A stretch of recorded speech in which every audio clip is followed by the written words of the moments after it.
2009ခုနှစ် AB လ10ရက်နေ့အိန္ဒိယသမုဒ္ဒရာအလယ်မှာအမေရိကန်ကုန်တင်သင်္ဘောကြီးတစ်စီးဟာပုံမှန်ခရီးစဉ်အတိုင်းသွားနေပါတယ်။သင်္ဘောပေါ်မှာလက်နက်ကင်စစ်သားတွေမရှိဘူး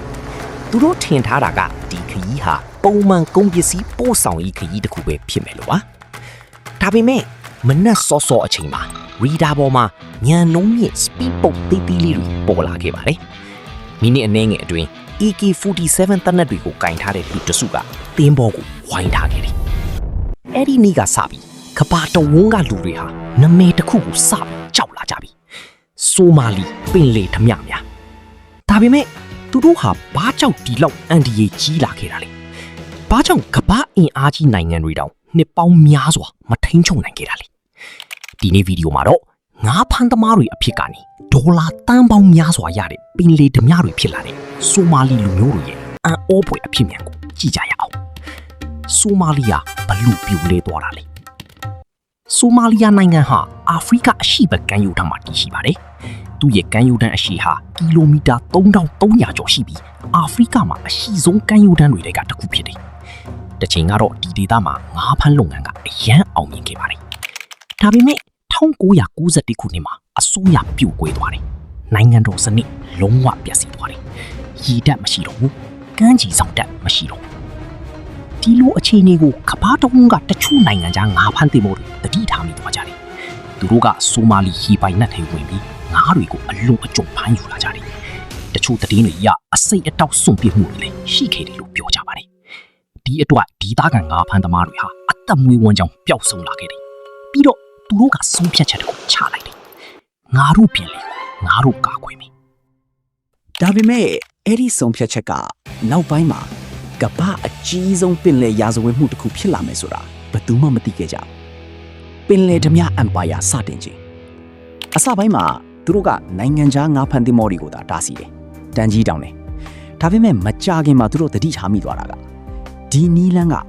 ငါးဖမ်းတာတဲ့ပတ်စံပိုရတယ်ဆိုတာပဲ။တစည်းတဲ့ဖမ်းမိရင်ဒေါ်လာသိန်းချီရနိုင်တယ်။အဲ့ဒီနောက်ပင်လယ်ဓမြအဖွဲ့တွေပေါ်လာတယ်။ရင်းနှီးမြှုပ်နှံသူတွေပေါ်လာတယ်။လက်နက်ဝယ်ပြီးသူတွေပေါ်လာတယ်။လူသစ်စုဆောင်းသူတွေပေါ်လာတယ်။တကယ် business model ကြီးတစ်ခုဖြစ်လာခဲ့တယ်။ရွာတစ်ရွာလုံးကတော့ပင်လယ်ဓမြစီးပွားရေးပေါ်မူတည်လာကြတယ်။တင်မော်ဖမ်းမိရင်ရွာထဲမှာပွဲတော်ကျင်းပသလိုအောင်ပွဲခံကြတယ်။ပတ်စံတွေဝင်လာတယ်။ကားအသစ်တွေဝယ်ကြတယ်။အိမ်အသစ်တွေစောက်ကြတယ်။လူငယ်တွေကလည်းငါးဖမ်းသမားလုပ်မယ်အစားဓမြဖြစ်ချင်လာကြတယ်။ကပ္ပကြီးကိုတုံလှုပ်စေခဲ့တဲ့နှစ်များ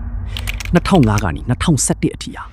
ဆိုမာလီပင်လယ်ဓမြတွေရဲ့ရွှေခေတ်ဖြစ်တယ်။တစ်နှစ်ကိုတင်မော်ယာနေချီတိုက်ခိုက်ခဲ့ကြတယ်။တချို့တင်မော်တွေကိုလာနေချီဖမ်းထားခဲ့တယ်။ပြန်ယူကြီးတန်းပေါင်းများစွာတောင်းခဲ့တယ်။ကပ္ပကုန်တို့ရေလမ်းကြောင်းတွေထိခိုက်လာတယ်။ရေနံတင်တင်မော်တွေတောင်ကြောက်လာကြတယ်။အာမခံကြီးတွေမြင့်တက်လာတယ်။ကုမ္ပဏီတွေကလမ်းကြောင်းပြောင်းသွားကြတယ်။ကပ္ပစီဝိုင်းတွေထိခိုက်လာတယ်။အဲ့ဒီအချိန်မှာ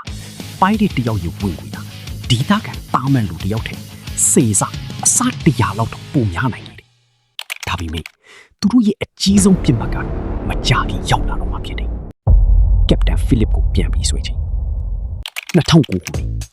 မက်စ်အလဘဲမာတင်ဖို့ကိုပိုက်တွေ4ယောက်တက်ရောက်သွားခဲ့တယ်။ကက်ပတန်ရစ်ချတ်ဖိလစ်ကိုဓားစားကန်အဖြစ်ဖမ်းသွားခဲ့တယ်။ဒီသတင်းဟာကမ္ဘာတော်မှာ headline ဖြစ်သွားတယ်။အမေရိကန်ရေတပ်ကချက်ချင်းလှုပ်ရှားတယ်။ရအတော်ကြာတင်းမာတဲ့ညှိနှိုင်းမှုဖြစ်ခဲ့တယ်။နောက်ဆုံးမှာ